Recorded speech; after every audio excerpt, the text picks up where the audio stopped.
everyone, I am Namrata Guragnath Moria of class 7, division A, studying in Holipet International School. Today I am going to tell few words on Chhatrapati Shivaji Maharaj. आज काय झालं? आज दारापुढची तुळशी गेली आणि घरातली माणसं आळशी झाली. दारापुढचा सडा गेला आणि घरातच राडा झाला. घरापुढची रांगोळी गेली आणि माणसांपासून माणसं वेगळी झाली. आईची मम्मी झाली आणि मम्मी रमी खेळायला लागली. बाबांचा डॅडी झाला आणि डॅडी ब्रँडी प्यायला लागला. आजच्या या मॉम पॉपच्या जमान्यात आम्हा लेकरांचा लॉलीपॉप कधी झाला हे आम्हालाच कळलं नाही.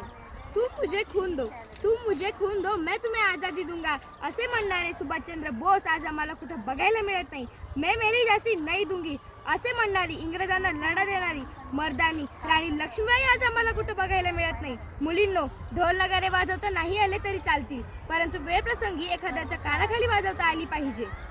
मग मला असे वाटते की या महापुरुषांचे बलिदान या मातीत व्यर्थ गेले की काय? स्त्रियांवरील अत्याचार, भ्रष्टाचार यासारखे अनेक समस्यांना पाहिल्यावर मला असं वाटतं की हाच तर शिवरायांचं स्वराज्य आहे का? अहो, पूर्वीच्या काळी आपण पाहिले आहे ना, सत्तेसाठी, खुर्चीसाठी, प्रतिष्ठेसाठी राजकारणी लोक कशी कटकारस्थान रचत होते.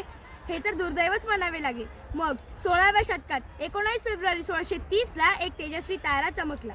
अरे माझा राजा, बापांचा बाप शुभा जन्मला, माझा राजा जन्मला. पुत्र जिजाऊंना झाला, पुत्र शहाजी राजांना झाला. पण शिवाजी महाराजांच्या जन्मापूर्वी आपल्या महाराष्ट्राची परिस्थिती काय होती हो? तर 5 सुलतानी सत्ता चालू होती. आया बहिणींची इज्जत सुरक्षित नव्हती. मंदिरं लुटली जात होती आणि या परिस्थितीत शिवरायांचा जन्म झाला. आणि मग लोक म्हणू लागली, किसी के पेट में से बाप पैदा होता था, किसी के पेट में से सांप पैदा होता था. मगर जिजाऊ जैसी माँ हो गई भाइयों, जिसके पेट में से बापों का बाप शुभा तयार हुआ था, जिसके पेट में से बापों का बाप शुभा तयार हुआ था. माझ्या जिजाऊंची पुण्याई कशी आली हो फळाला, माझ्या जिजाऊंची पुण्याई कशी आली हो फळाला. तो बापांचा बाप वाघ शुभा जन्मला, तो बापांचा बाप वाघ शुभा जन्मला. आज 350 वर्षे झाली माझ्या राजांना जाऊन, तरी सुद्धा सह्याद्रीच्या दरारा खोऱ्यातून माझ्या राजांचंच नावाचं वादळ घुमतंय. अहो, काल जन्माला आलेलं पोर सुद्धा जय जिजाऊ जय शिवराय म्हणताय एवढा त्यागच त्यांनी केला होता.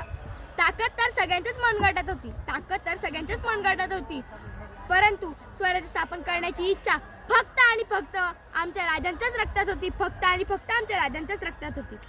जिजाऊने जे संस्कार शिवरायांवर केले तशी आमची माय लेकरांवर करत नाही का? कुणी काही बोललं तर कर आत्महत्या, पेपरमध्ये नापास झालं तर कर आत्महत्या, डोक्यावर कर्जाचा डोंगर झाला तर कर आत्महत्या. असे काय झालंय तरी काय आत्महत्या करायला? अहो, कित्येक मुलं मुली, पुरुष महिला एका कारणाने आत्महत्या करतात. काय आदर्श घेतला आपण शिवरायांचा? शिवरायांवर पण कित्येक संकट आली, पण मनात कधीच विचार आला नाही आत्महत्या करण्याचा.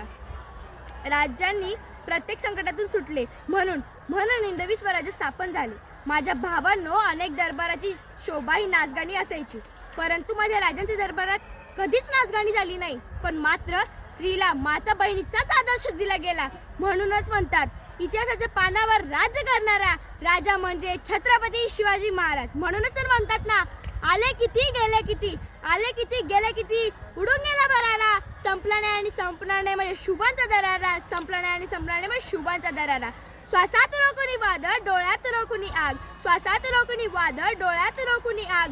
देव आमचा छत्रपती एकटा मराठी वाघ, देव आमचा छत्रपती एकटा मराठी वाघ. मी तुम्हाला एवढंच सांगते, राजांचं नाव जर हातावर कोरायचं असेल ना, तर हाताने कोणते अनौतिक काम होणार नाही याची काळजी घ्या.